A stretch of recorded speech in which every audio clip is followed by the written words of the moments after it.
Ay, punta tayo ng beach. Sige na, go na. Sundan kita. Saan yung daan papuntang beach? Abo. Doon. Natsambahan natin si Sunsun guys. Kasama yung papa niya oh. By the way guys, si Sunsun oh, dito po siya. Good morning Sunsun. Luoy man Sunsun oh. Anong tunay niya pangalan pala? Aison Elisan. Aison Elisan. Guys, pakilala ko pala sa inyo si Aison Elisan oh. Natsambahan natin, nasa labas sila. Ilang taon na siya?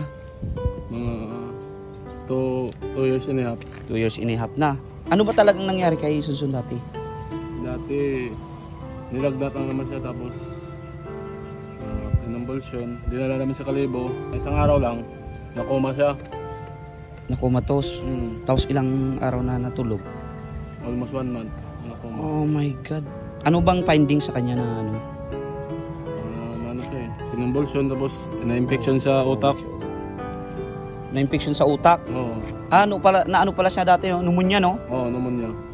CNS, Central Nervous System Infection. Oo. Tapos na-paralyze siya, no? Oo, magkaroon siya ng cerebral palsy. Cerebral palsy. Parang ano yon, yung parang muscle na hindi makagalaw. Hindi makontrol yung galaw niya. Naapektuhan na rin yung ano yan pag ganun, yung pandinig, tapos pang salita niya. Hindi na makakita. So guys, si Sunsun oh. Kawawa naman Sunsun. Dali ron, hampang ron. Saan dumadaan yung pagkain niya? Sa ano rin? Dede. Dati sa ilong, no? O dati na dito dumadaan. Ay sus, So, kawawa naman siya. ba? Nagagalaw niya pa rin yung mga paa niya o ano niya. Pero hindi niya kontrolado. Ay, tignan nyo guys ang sitwasyon ng batang to, kawawa naman. Natsambahan natin, no? Hindi naman namin in-expect. Guys, hindi ito yung parang ginawang content, no? Hindi ko po siya sasabihin na ginawa kong content. Natsambahan ko siya at guys, dito naman siya sa labas. Nais ko lang sa inyong ipakilala. Mangkin to ni Mrs. guys. Yung bahay nila sa ilalim ng bahay namin, tapos yung bahay namin sa taas. Gusto ko sana siyang i-content dati, pero naipag-isip-isip ko, baka isipin ng mga tao ba na gagawa ako ng content na ganito, tapos pipirahan ko, mga ganun.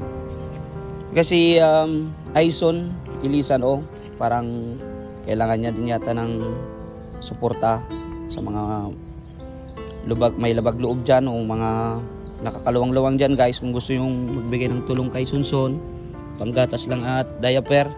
Anong trabaho mo to? Construction. Ngayon, diretso pa rin yung construction mo. Si Titang, housewife.